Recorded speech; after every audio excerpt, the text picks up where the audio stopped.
What is even left of the Voting Rights Act? If you read Tuesday that the Supreme Court was hearing a challenge to a key part of the Voting Rights Act and thought to yourself, didn't they already gut the Voting Rights Act? You were right. They did. A few times already. But the landmark 1965 law looms large in American elections even though conservative justices on the Supreme Court seem to be over it. Recent efforts to update it have failed. Recent Supreme Court decisions have neutered it. The question now is what's left. The law is broken into 5 sections and did several important things when it was first passed.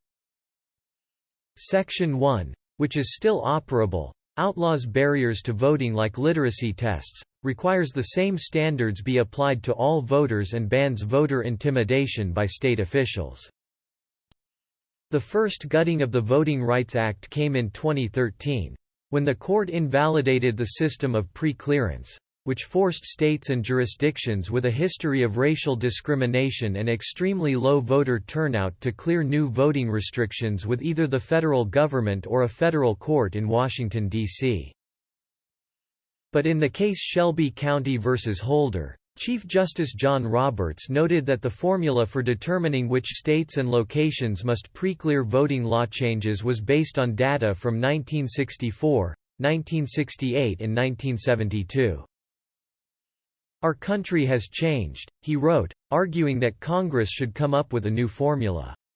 It never did, and efforts to update the law with a new Voting Rights Act named for the late Representative John Lewis are unable to break a GOP filibuster.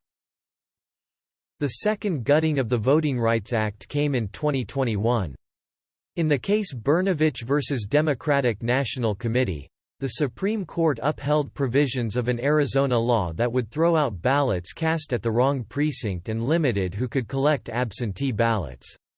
The decision opened the floodgates to new restrictions in GOP-controlled states and called into question protections in Section 2 of the Voting Rights Act against vote denial, or making it hard for people to vote.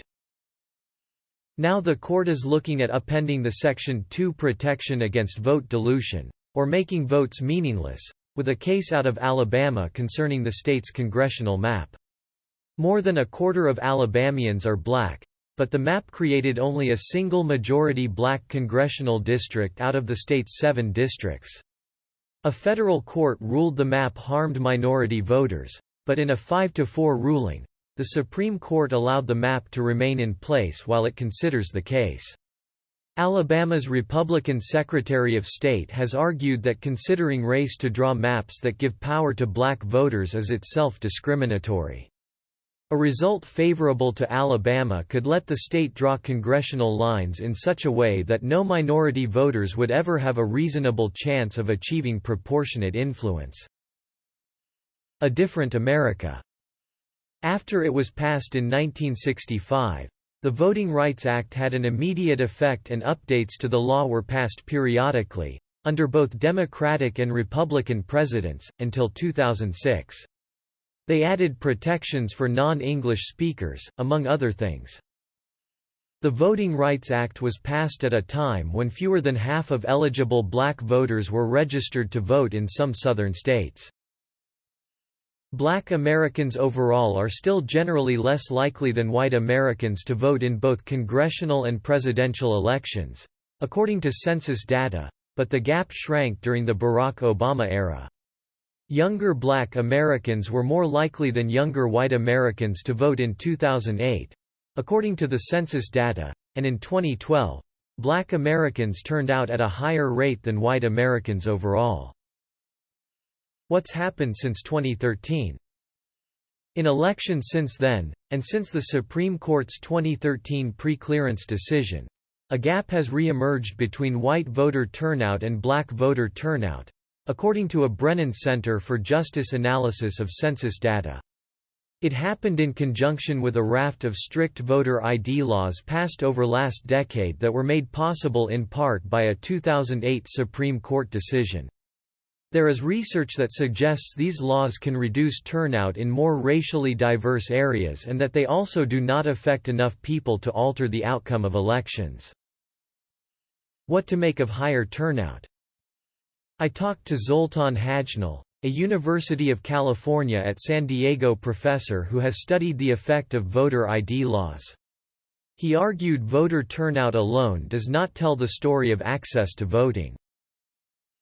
One can look at the relatively high turnout and say, hooray, or one can look at that turnout and say, well, actually, with a more open, more democratic process, we would have had much higher turnout. And with a more open, more equitable democratic process, we would have had more even turnout, Hajnal said. Moving in the wrong direction. The U.S. Commission on Civil Rights, a bipartisan organization, issued a unanimous report in 2018 that found voter restrictions were affecting minority voters. We got here from 1965 because of those tools, because of the protection. It's a fool's errand to think that we don't still need them, and the last 10 years or so are a clear indication that that's the case, Danielle Lang, who leads the voting rights team at the Campaign Legal Center, told me. She said that things like long lines at polling places, absentee ballots that are thrown out on technicalities, and other obstacles seem to disproportionately affect minority communities. How will we look back on this? In the future, Lang predicted these will seem obviously discriminatory. With the benefit of hindsight, things like poll taxes and grandfather clauses all look so obvious, she said. Some of the forms of voter suppression that we see today don't seem so obvious to us today. I think they might look really obvious to us in hindsight. There's also a strong argument that when people are given more ample opportunity to vote, they do. The 2020 presidential election, during which states extended and expanded voting options due to the COVID-19 pandemic, saw the highest turnout of the 21st century. New barriers. Multiple states moved since 2020 to limit early voting and voting by mail.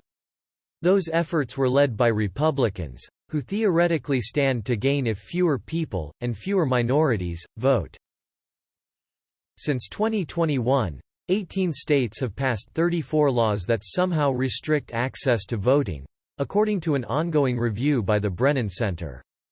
Other states have passed laws that make it easier to vote.